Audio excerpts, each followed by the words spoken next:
नमस्कार दोस्तों, हमारे इस चैनल पर आप सभी का स्वागत है। अगर आप भी भगवान श्री कृष्ण के भक्त हैं, तो कमेंट में जय श्री कृष्ण जरूर लिखें। आशा करते हैं आपको वीडियो पसंद आएगी। तो चलिए शुरू करते हैं। क्या आप जानते हैं मृत्यु के समय होने वाले लक्षण व पीड़ा कैसी होती है तथा मृत्यु के बाद जीव आत्मा कहाँ जाती है? गरुड़ पुराण में कहा गया है कि मनुष्यों को उसके पाप और पुण्य के अनुसार यातनाएं दी जाती हैं। अर्थात जब जीवात्मा कर्म भोग के कारण अपने वर्तमान शरीर का परित्याग करती है, उस समय मनुष्य के साथ क्या घटित होता है, यह सब हम आपको इस प्रस्तुति के माध्यम से बताएंगे। वैदिक व पौराणिक ज्ञान प्राप्त करने हेतु वीडियो को अधिक से अधिक शेयर करें और चैनल को सब्सक्राइब करें। अधिक समय न लेते हुए हम अपनी प्रस्तुति आरंभ करते हैं। मनुष्य संसार में जन्म लेकर अपने पूर्व जन्म में किए गए पुण्य और पाप के अच्छे बुरे फल को भोगता है।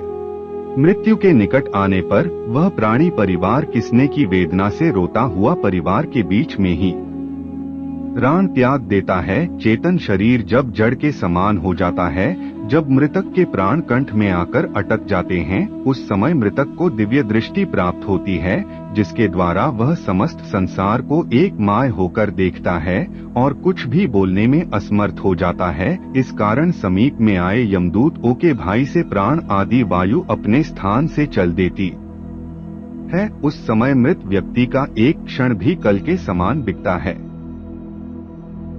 102 के काटने से जो पीड़ा होती है, वैसी ही व्यथा श्वास ओके निकलते समय होती है। यमदूतों के भय से उस जीव के मुख से लार और पेन गिरने लगता है। आप ही मनुष्य के प्राण गुदा मार्ग से तथा पुण्य कार्य व्यक्तियों के प्राण मुख से निकलते हैं। प्राण निकलते समय प्राणियों को यमदूत मिलते हैं, जो क्रोध से लाल नेत्र वाले भयानक मुख, पास और दंड को लिए नम्र शरीर, दांतों को पीसते ऊपर को उठे केस वाले, को भी के समान काले तेरे मुख वाले, विशाल तख रूपी शस्त्र वाले यमदूत वहां आकर उपस्थित रहते हैं। उन दोनों को देखकर वैसे वह प्राणी मल मूत्र त्याग करने लगता है।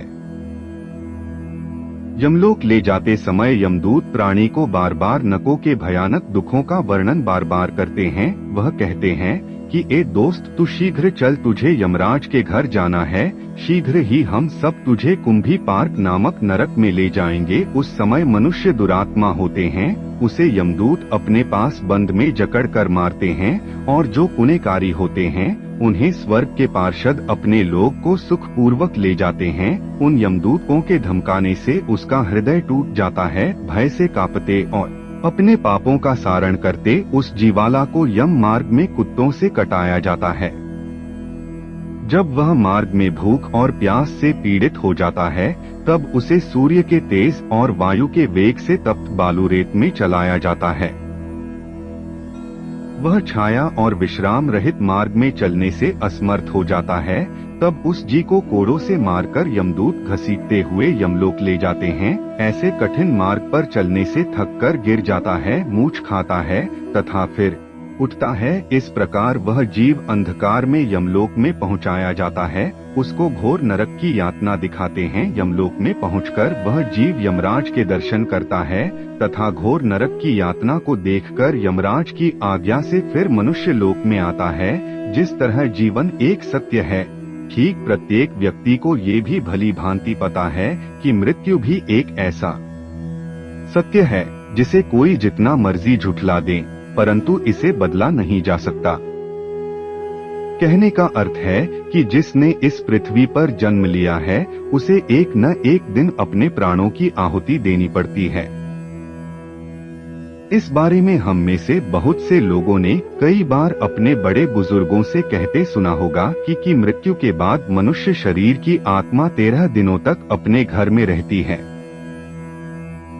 मगर ऐसा क्यों? इस बारे में क्या किसी ने सोचा है?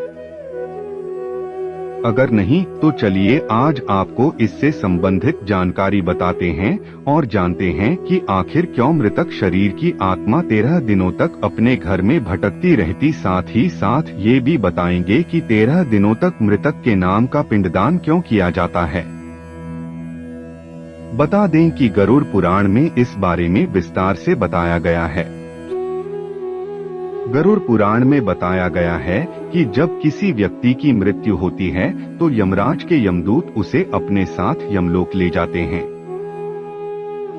यहाँ उसके अच्छे और बुरे कर्मों का हिसाब होता है और फिर 24 घंटे के अंदर यमदूत उस प्राणी की आत्मा को वापस घर छोड़ जाते हैं।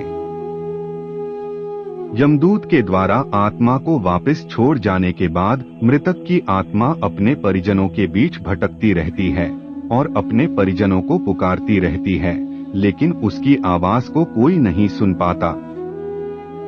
यह देखकर मृत व्यक्ति की आत्मा बेचैन हो जाती है और जोर जोर से चिल्लाने लगती है।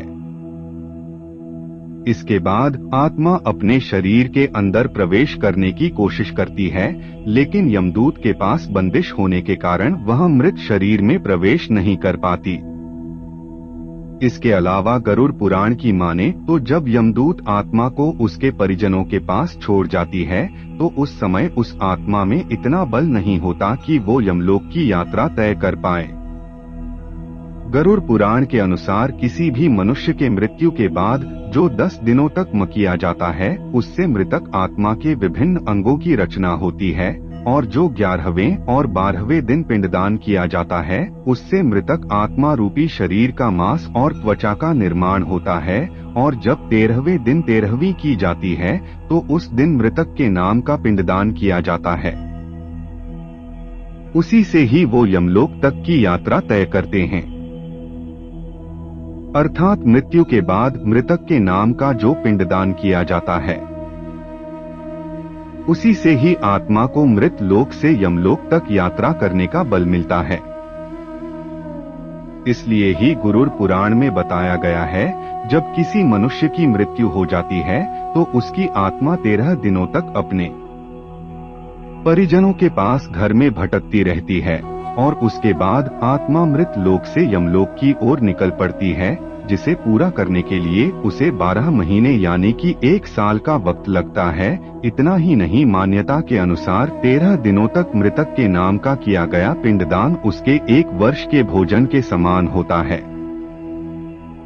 इससे आगे उस जीव आत्मा के साथ क्या क्या घटित होता है यह हम आपको गरुड़ पुराण के अगले भाग में बताएंगे। हम आशा करते हैं कि हमारी प्रस्तुति आपको पसंद